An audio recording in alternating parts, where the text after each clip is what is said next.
Hello दोस्तों, आप लोगों का इंग्लिश क्लासेस में स्वागत है। आज मैं आप लोगों को डायरेक्ट एंड इनडायरेक्ट नरेशन के बारे में बताऊंगा। तो डायरेक्ट एंड इनडायरेक्ट नरेशन से पहले मैं आप लोगों को स्ट्रक्चर ऑफ सेंटेंस बता देता हूं। स्ट्रक्चर ऑफ सेंटेंस क्या चीज़ है तो उसको देखेंगे सभी लोग। चलिए देखते हैं।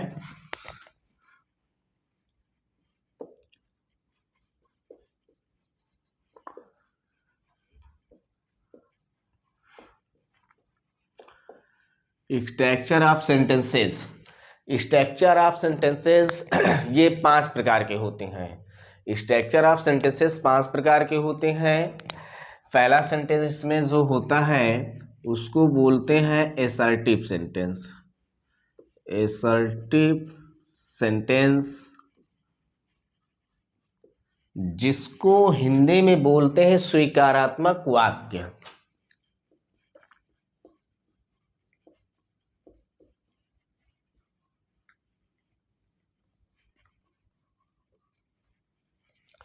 दूसरा सेंटेंस होता है इंट्रोगेटिव।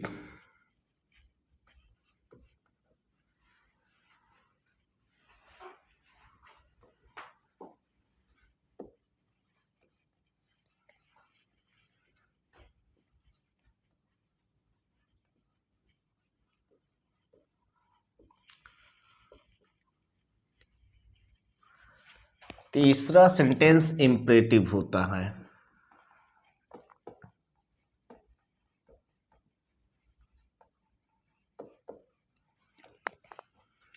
आज्ञा सूचक वाक्य।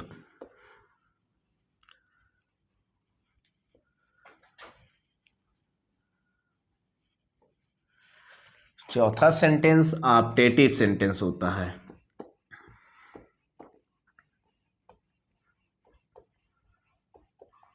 जिसको हिंदी में कहते हैं इच्छा सूचक वाक्य।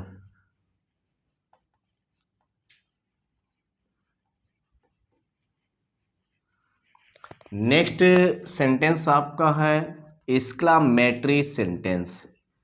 एक्सक्लामेटरी सेंटेंस इसको हिंदी में बोलते हैं विस्मय सूचक वाक्य।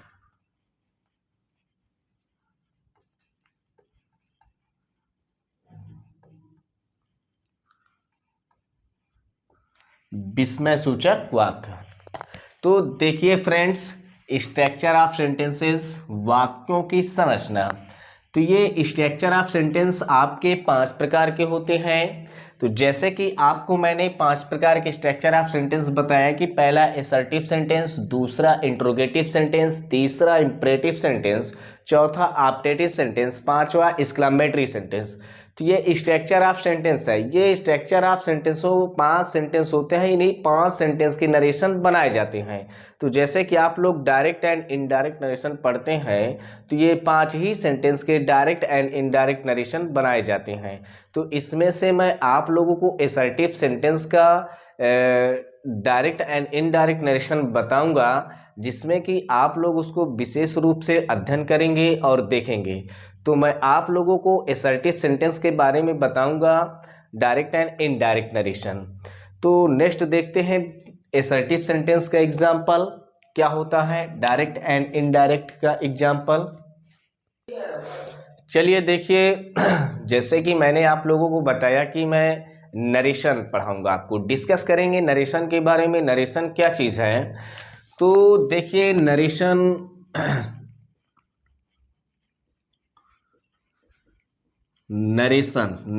मीन्स होता है कथन। नरेशन मीन्स होता है कथन, और नरेशन को 2 पार्ट में डिवाइडेड किया गया है। पहला पार्ट डायरेक्ट नरेशन, दूसरा पार्ट इनडायरेक्ट नरेशन। तो देखिए कि पहला पार्ट जो है आपका डायरेक्ट नरेशन। डायरेक्ट नरेशन को हिंदी में कहते हैं प्रत्यक्ष कथन। डायरेक्ट नरेशन को हिंदी में प्रत्यक्ष कथन बोलते हैं, और इनडायरेक्ट नरेशन को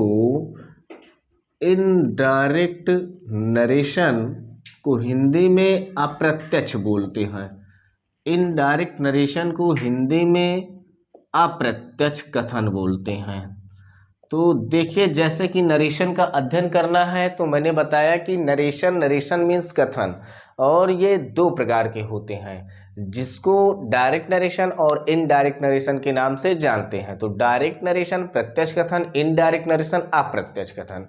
तो मैं आप लोगों को बताना चाहूँगा कि डायरेक्ट नरेशन क्या होता है। तो डायरेक्ट नरेशन क्या होता है, वक्ता के कहे हुए शब्दों, यदि वक्ता कोई शब्द को कहता है, किसी वाक्य को बोलता है तो वो डायरेक्ट नरेशन कहलाता है। और यदि उसी वाक्य को हम अपने भाषा में ज्यों का त्यों लिख दें तो वो इनडायरेक्ट नरेशन हो जाता है। तो चलिए, सबसे पहले मैं आप लोगों को डायरेक्ट नरेशन का एक एग्जाम्पल के माध्यम से आप लोगों को समझाना चाहूँगा। तो डायरेक्ट नरेशन का एग्जाम्पल मैं यहाँ पे लिख रहा हूँ। डायरेक्ट नरेशन जैसे यहाँ पे कह देता हूँ मैं कि he said to me comma double inverted comma, और you have completed the work, full stop comma close. तो फ्रेंड्स, ये सेंटेंस डायरेक्ट नरेशन है। ये सेंटेंस डायरेक्ट नरेशन है, इसको जब चेंज कर देंगे तो वो इनडायरेक्ट नरेशन होता है। तो फ्रेंड्स देखेंगे, डायरेक्ट नरेशन है, इसको चेंज करेंगे तो इनडायरेक्ट नरेशन होगा। तो इसको फ्रेंड्स आप लोगों को बताया गया है कि जैसे कि डायरेक्ट नरेशन के दो पार्ट होते हैं। डायरेक्ट नरेशन के दो पार्ट होते हैं। कौन कौन से पार्ट आपको मैं बता दूं। ये पार्ट आपका कहलाता है रिपोर्टिंग स्पीच। डायरेक्ट नरेशन के दो पार्ट होते हैं जिसको रिपोर्टिंग स्पीच और इस पार्ट को रिपोर्टेड स्पीच के नाम से जानते हैं। तो इसको मैं स्पष्ट कर देता हूं एग्जाम्पल के माध्यम से कि डायरेक्ट नरेशन क्या चीज़ है। तो देखिए, जो पार्ट कामा और डबल इन्वर्टेड कामा के अंदर होता है वो सदैव रिपोर्टेड स्पीच कहलाता है, और जो पार्ट कामा डबल इन्वर्टेड कामा में क्लोज नहीं रहता है वो आपका रिपोर्टिंग स्पीच कहलाता है। रिपोर्टिंग स्पीच के इसी प्रकार तीन पार्ट होते हैं। रिपोर्टिंग स्पीच के तीन पार्ट कौन कौन से हैं, चलिए उसको देखते हैं। तो ये पार्ट आपका रिपोर्टिंग स्पीच है, क्योंकि ये पार्ट देखिए कामा और डबल इन्वर्टेड कामा में नहीं है, ओनली कामा पे है। तो जो पार्ट खुला रहता है अर्थात कामा डबल इन्वर्टेड कामा में बंद नहीं रहता वो रिपोर्टिंग स्पीच कहलाता है। रिपोर्टिंग स्पीच के तीन पार्ट होते हैं। कौन कौन से, यही आपका सब्जेक्ट हो गया, सेड वर्ब हो गया और टू मी ऑब्जेक्ट हो गया। तो रिपोर्टिंग स्पीच के तीन पार्ट हुए, सब्जेक्ट, वर्ब और ऑब्जेक्ट। तो ये रिपोर्टिंग स्पीच है। इसी वर्ब को नाम दिया गया है, इस पूरे पार्ट को रिपोर्टिंग वर्ब। इस पार्ट को हम रिपोर्टिंग स्पीच बोलते हैं या रिपोर्टिंग वर्ब के नाम से जानते हैं, और इस पार्ट को रिपोर्टेड स्पीच के नाम से जानते हैं। कभी कभी ऐसा होता है फ्रेंड्स कि रिपोर्टेड स्पीच पहले आ जाता है और रिपोर्टिंग स्पीच बाद में हो जाता है। तो जब कभी भी हमको नरेशन चेंज करना होता है, नरेशन बनाना होता है, तो सदैव हम पहले रिपोर्टिंग स्पीच सॉल्व करते हैं, बाद में रिपोर्टेड स्पीच। तो जैसे कि मैं आप लोगों को ये डायरेक्ट नरेशन के दो पार्ट बताया और दो पार्ट में आपको रिपोर्टिंग स्पीच और रिपोर्टेड स्पीच को आप लोग अच्छी तरह से समझ गए होंगे। मैं आशा करता हूं कि आप लोग इसको विशेष रूप से समझे होंगे। चलिए, इसके बारे में मैं आप लोगों को और आगे बता देना चाहता हूं।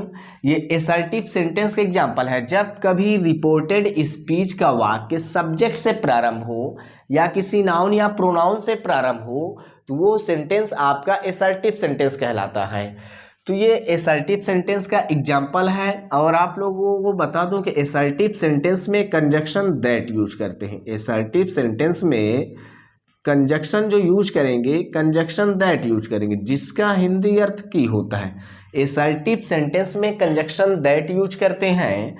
और जो रिपोर्टिंग वर्ब होती है, रिपोर्टिंग वर्ब को किस प्रकार से बदलते हैं इसको मैं आप लोगों को बता दूं कैसे बदलते हैं। रिपोर्टिंग वर्ब को किस प्रकार से बदलते हैं, देखिए।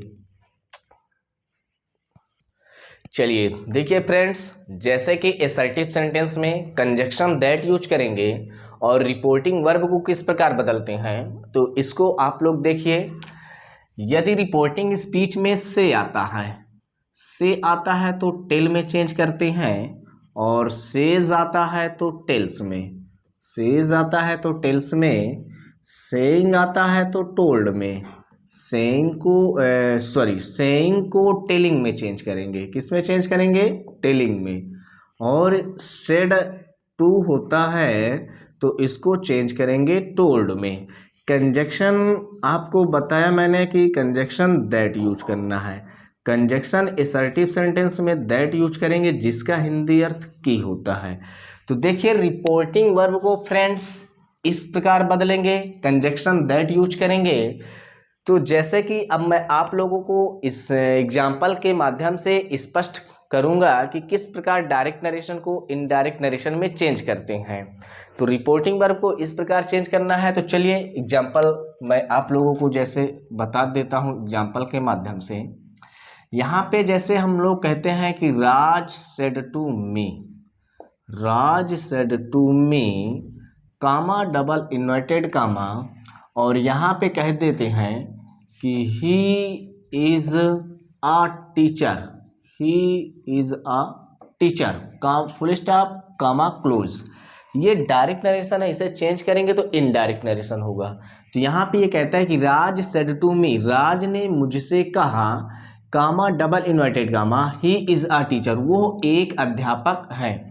तो वो एक अध्यापक है, तो इसको कैसे चेंज करते हैं? ये असर्टिव सेंटेंस का एग्जांपल है, क्योंकि रिपोर्टेड स्पीच हमारा सब्जेक्ट से स्टार्ट है, तो ये असर्टिव सेंटेंस है। तो कैसे इसको चेंज करेंगे देखेंगे। रिपोर्टिंग वर्ब में केवल वर्ब को चेंज करते हैं।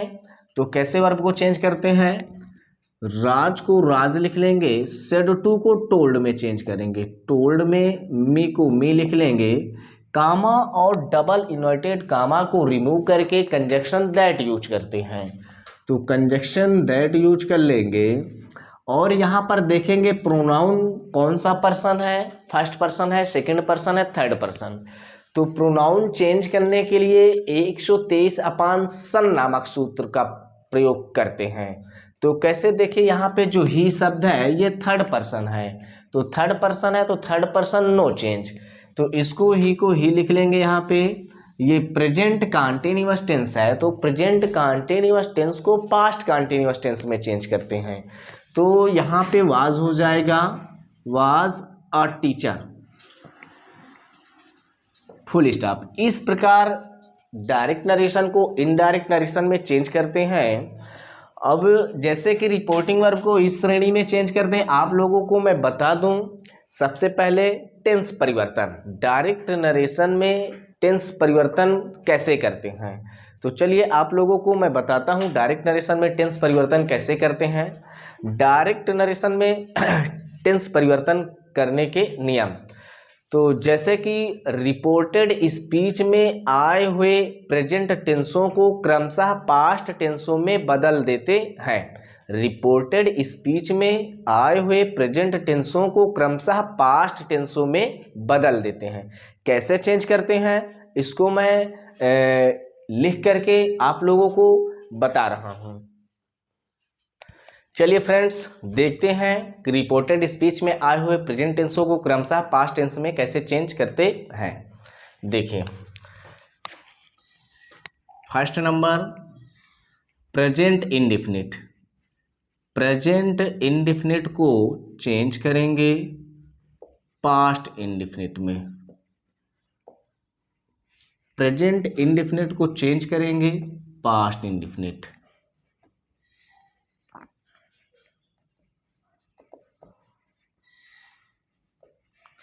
Second number present continuous, present continuous tense को, प्रेजेंट कॉन्टिन्यूअस टेंस को चेंज करेंगे पास्ट कॉन्टिन्यूअस टेंस में, past continuous tense. Third number present perfect tense,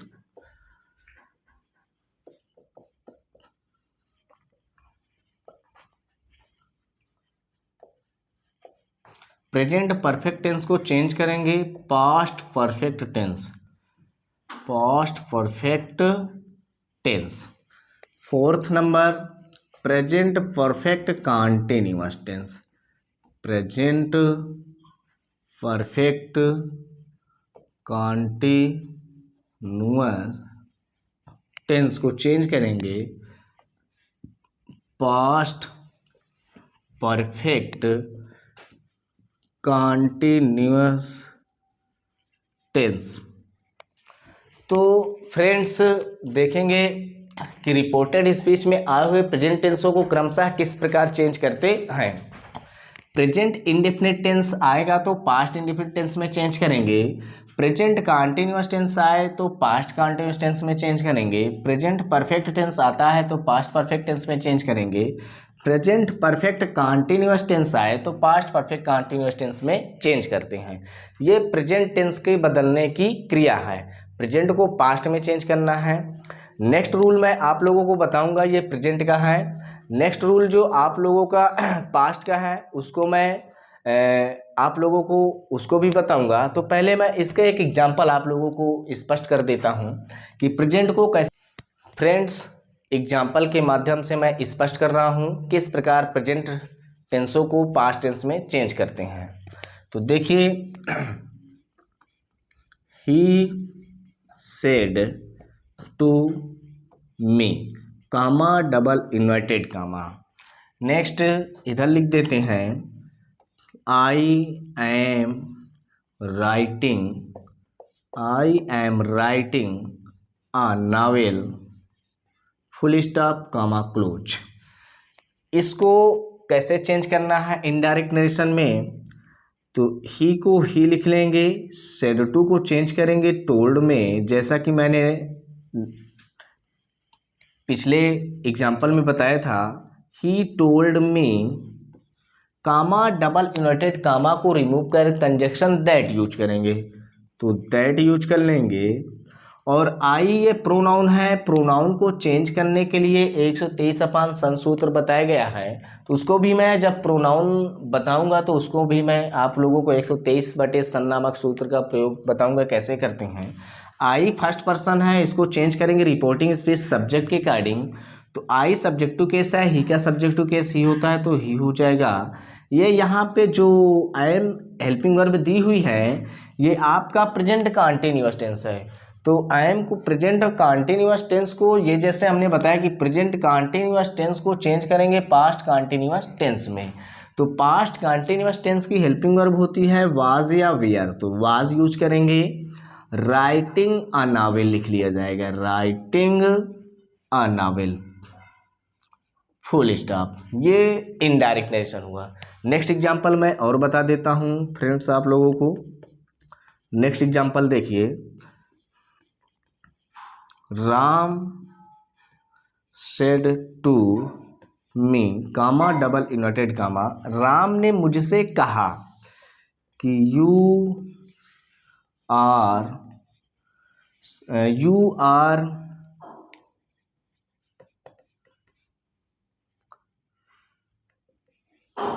are writing a book, तुम एक किताब लिख रहे हो।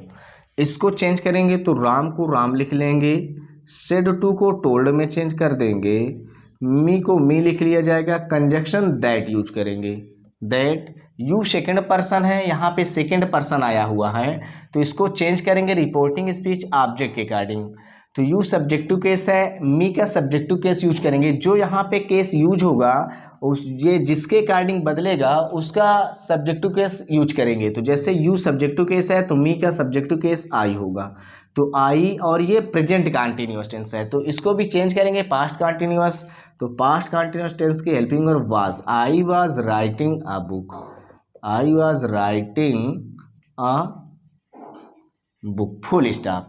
इस प्रकार प्रेजेंट टेंसों को क्रमशः पास्ट टेंसों में चेंज किया जाता है। तो जैसे कि एग्जाम्पल के माध्यम से मैं स्पष्ट किया कि किस प्रकार प्रेजेंट वाले टेंसों को पास्ट टेंसों में चेंज करते हैं। नेक्स्ट आप लोगों को मैं बता देता हूं कि सबसे पहले आप लोगों को ये बता रहा हूं मैं कि प्रोनाउन परिवर्तन नियम, रिपोर्टेड स्पीच में प्रोनाउन आते हैं तो उनको किस प्रकार चेंज करते हैं। तो रिपोर्टेड स्पीच में आए हुए प्रोनाउन को चेंज कैसे करते हैं, उसके लिए आपको एक मैं सारणी बता रहा हूँ। सारणी के अकॉर्डिंग आपको मैं समझा रहा हूँ और उसको आप विशेष रूप से समझेंगे, देखेंगे। तो चलिए नेक्स्ट जो है मैं आप लोगों को प्रोनाउन के नियम बताऊंगा। चलिए फ्रेंड्स, मैं आप लोगों को बताता हूँ कि रिपोर्टेड स्पीच में प्रोनाउन किस प्रकार चेंज करते हैं। तो देखिए रिपोर्टेड स्पीच में प्रोनाउन किस प्रकार चेंज करते हैं। ये इनको बोलते हैं केस। प्रोनाउन को कहा जाता है case, CASE, case. Case means कारक। कारक आपके ये 3 प्रकार के होते हैं। केस मीन्स कारक। कारक आपके 3 प्रकार के होते हैं, जिसको subjective case, possessive case, objective case के नाम से जानते हैं। तो चलिए मैं आप लोगों को लिख करके स्पष्ट कर दे रहा हूं। सब्जेक्टिव केस, सब्जेक्टिव केस को हिंदी में कहते हैं कर्ता कारक। पॉजेसिव केस, पॉजेसिव केस को हिंदी में कहते हैं संबंध कारक। तीसरा है आपका ऑब्जेक्टिव केस, जिसको हिंदी में कर्म कारक बोलते हैं। तो फ्रेंड्स देखेंगे, केस मीन्स कारक। केस 3 प्रकार के होते हैं। पहला सब्जेक्टिव केस। सब्जेक्टिव केस को नॉमिनेटिव केस के नाम से भी जाना जाता है। तो subjective case, possessive case, objective case, ये केस होते हैं, इन्हीं के अंतर्गत प्रोनाउन आते हैं। तो देखिए सब्जेक्टिव केस जैसे यहाँ पे आई पॉजेसिव केस में माई होगा और ऑब्जेक्टिव केस में me. We, our, us, you, your, you, he, his, him, she, her, her, they, their, them, it,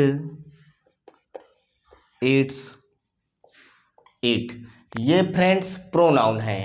ये प्रोनाउन वेरी इंपॉर्टेंट प्रोनाउन, ये नरेशन में बहुत यूज किए जाते हैं। तो इनको आपको चेंज कैसे करना है, इनको आपको याद करना है। तो यहाँ पर देखेंगे जो आई और वी वाली लाइन है, इसको बोलते हैं फर्स्ट। इसी के अकॉर्डिंग इसको नाम दिया गया है फर्स्ट।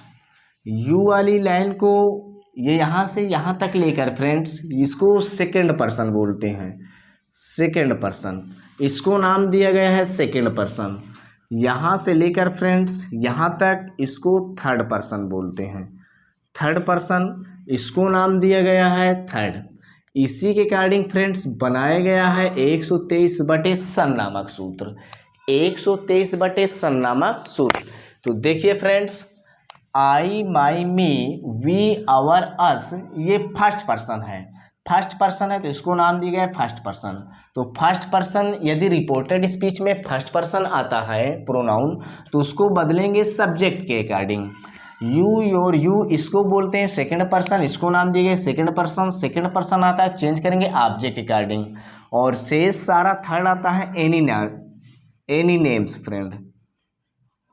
यदि ये प्रोनाउन या किसी के नेम जो है आते हैं तो इसको बोलते हैं थर्ड पर्सन, तो इसको नाम देंगे थर्ड। इसको चेंज करेंगे नो चेंज।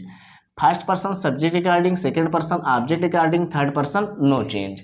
तो इस प्रकार प्रोनाउन को चेंज करते हैं। ये प्रोनाउन है फ्रेंड्स, इसको नोट कर लीजिएगा, आप लोग स्क्रीनशॉट ले लीजिएगा। ये pronoun very important, the pronoun is called narration friends. तो ये प्रोनाउन था। इस प्रोनाउन को आप लोग को याद करना है और इसको चेंज कैसे करना है, 123/सन नामक सूत्र के अकॉर्डिंग इन प्रोनाउनों को चेंज करना है। तो चलिए फ्रेंड्स, मैं आप लोगों को नेक्स्ट वीडियो में नेक्स्ट रूल प्रोवाइड करूंगा और आप लोगों को प्रोवाइड इसी प्रकार करता रहूंगा। आप लोग मेरे चैनल में नए हों तो मेरे चैनल को लाइक कीजिए, सब्सक्राइब कीजिए और कमेंट भी करिए, ताकि मुझे उससे आप लोगों को कमेंट करने से मुझे मोटिवेशनल मिलता रहता है, तो ताकि मैं आप लोगों को वीडियो प्रोवाइड कराता रहूं। धन्यवाद।